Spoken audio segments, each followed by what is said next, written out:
welcome to Dungeon Brothers Podcast. I'm your host, Justin. So today I'm reviewing a Dynamite comic book, Voltron Year 1, which is written by Brandon Thompson, with art by Craig Cermack, with covers by Admira Wijaya, and it costs like 20 bucks basically. So before I get my review, I just want to say I'm a little pissed off at the moment because I was walking my dog and I was just minding my business, but my dog is a small dog, and because of the pandemic, my dog she's a young dog.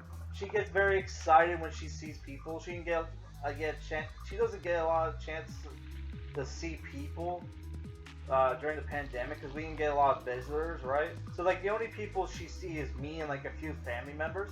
So whenever she sees somebody, she barks, and she barks, right? And some chick who's my age went up to me, not went up to me, but in front of me, is I was hoping I wouldn't get to see you and your not see you and your dog. What did she say specifically? She said I was hoping I wouldn't see him today, and she was talking to about my dog, which my dog is not a him, by the way. It's a her. It's whatever, right? And it's you know what? I was a little pissed off about that, but you know what? If my dog is living rent free in your head, then you must have it pretty fucking good in life, okay? That's some first world fucking problems there. I'm worried I'm gonna get barked at by some dog on my way to the bus or station or whatever. I would think that one of your primary concerns should be to get a fucking car or some shit. But it is what it is. People want to think my dog is badly behaved and shit. It's you know what? One, it's if to have your dog very disciplined, you have to stop doing the fun stuff with your dog. You're not allowed to have your dog sleep on your bed. You're not allowed to touch your dog too much. You can't give them treats and stuff. You have to treat, if you want your dog to be super disciplined, you have to treat your dog like a second-class citizen, and that's not why I got a dog. Actually, I got a dog for security reasons. But then rich people moved across the street or some shit. There's this neighborhood where they build a bunch of houses for rich people. Now the crime suddenly stopped in my neighborhood, so it's oh, okay. But yeah, I got my dog because whatever reasons, and it's my dog, I love my dog. My dog's my child to me. It's my baby, so I spoil my baby sometimes, okay? But yeah, I'm whatever. So if people hate my dog, it's whatever, dude. As long as they're not going to do something about it. Because if they did do something about it, I would defend my dog to the death, motherfucker. That's for fucking sure. I don't give a shit. Oh, you kill my dog. It's a small fine. You're not going to kill. Nobody's going to kill my dog. Okay. Fucking hell. Sorry to go on that rant. It was oh my god. Fucking. So would you go to somebody's if somebody go to a parent to insult their child to them? It's come on, man, that's fucked up, right? I don't know, it is what it is. But yeah, so getting on with this review. The book is basically, I think it came out around 2012, 2013. Let me double check. Probably should turn the lights on. Fucking 2012. So same year that the fucking Black Spider came out, which that was a pretty shitty fucking book by Dynamite. So the book is basically a prequel to Voltron. where it's about space exploration, Team 686, where you have Sven, who is like the leader, who wears black. You have Lance and Keith, who I keep getting their names mixed up, which um, which one? I think Keith's the yellow one. I can't remember. Which, he was blue. He was blue in the cartoon, but I guess they changed his color scheme and made Hunk blue. Who Hunk's like the fat one, who's not fat in this. He's just like he's super muscular. And you have Pidge, who's like the boy genius, right? Who's not a girl like he is in the new cartoon. And they're basically part of this like the space exploration teams, which are basically like super fucking agents or some shit. They go on like dangerous missions trying to protect Earth and the Alliance and shit. And they get into a mission where they have to protect this VIP. Rescue this VIP who was kidnapped, and they fuck up, and because they fucked up, they keep getting put on missions where they're like almost suicide missions, right? And it's like they think this one general has it out for them, which General Evers. So they start doing some behind the scenes stuff and realize, oh shit, a lot of the people they've been asked to kill, which there's this cool mission where they're all on different planets and they all have to assassinate somebody all at the same time, because if they assassinate one and like all these guys have like panic buttons in their bodies, so that will alert the other people, and then they'll run and go into hiding, right? So they have this mission where they're all on different planets and they have to assassinate they all assassinate their targets at the same time. So that was kind of a cool mission. But yeah, they realized that this General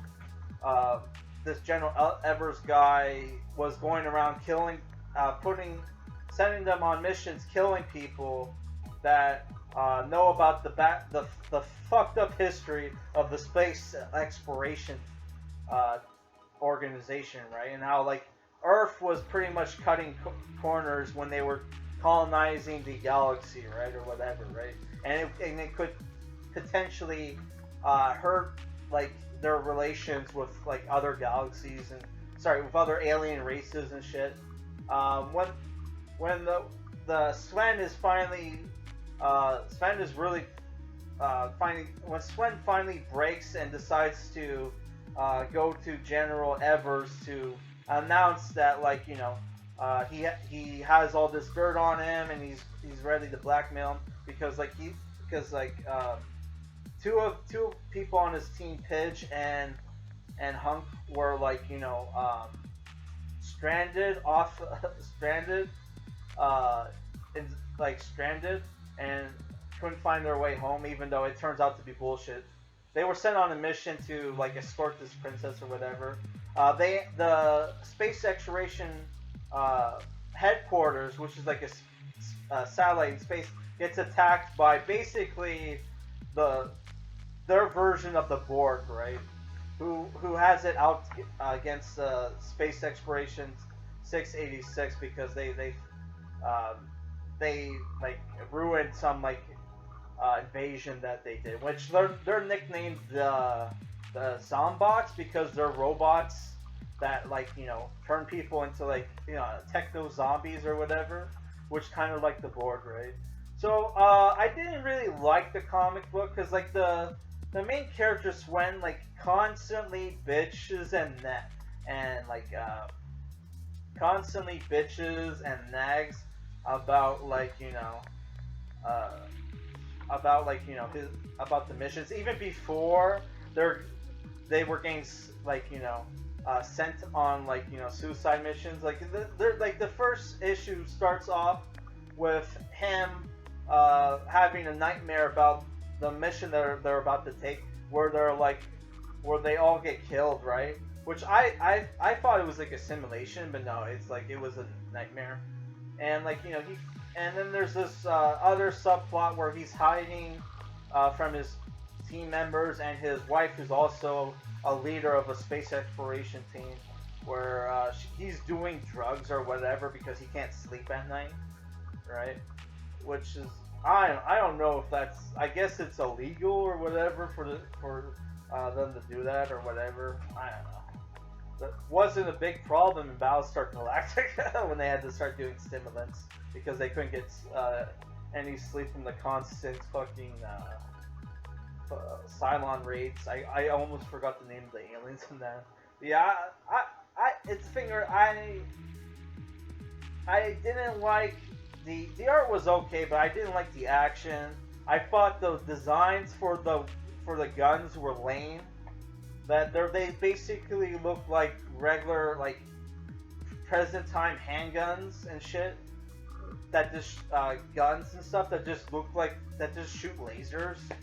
And then there's the fact that all the different planets all look the same. It's except for the one casino planet where they have to like kidnap. They have to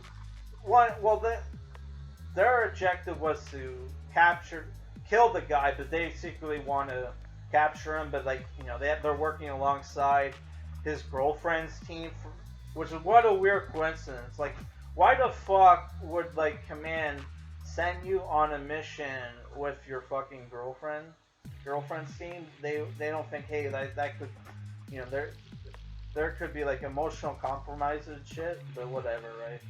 And then there's the biggest problem I haven't mentioned in this review is that this is a Voltron book. You bought this for Voltron, right? And Voltron is not in the book at all, which is a 6-issue miniseries. I don't even know why they put volume 1 because there's no like it becomes, they said at the last issue for the preview, it becomes like a new Voltron series, right? And it's like Voltron's not in the book; he's only on the covers. And for some reason, Hunk's not in the covers. Like they have that princess character. I think Princess Adora. Not Adora. That's from fucking He-Man, She-Ra cartoon. I can't remember the princess' name, but it's like, yeah, I thought that was weird. Which, I don't know in the original cartoon if she joins the team. I know in the 90s cartoon, which was a sequel to the... Well, actually there was a vehicle Voltron show before that, but like there was like a 90s cartoon where the princess became the Blue Lion, but like in the original cartoon the Blue Lion was like Keith, if I remember correctly. And like Hunk was the Yellow Lion, but it's like I guess they're setting up for Keith to be the Yellow Lion pilot, and the princess chick to be the Blue Lion pilot. Which I don't know why you need Keith, because like Keith is pretty much like a pretty boy version of Sven, and you already have Keith, who's like the cool guy. So why do we need like a third cool guy? Like, well, like I would have rather you just had like Hunk on the team, but whatever, right? That we need like 3 pretty boys on the team for some fucking reason, right? So like I don't really like the book because it doesn't come off like a space adventure book.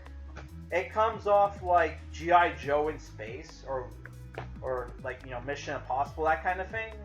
Or it doesn't feel like like a space adventure book. Like, if you're looking for a space adventure book, I recommend books like the Mark Millar book Starlight, which is published by Image Comics. There's also one by Black Mask called I forget what it's called, but I did a review for it. I think it was called Space Raiders. Space Raiders. I did a review for that. You can find it on my channel.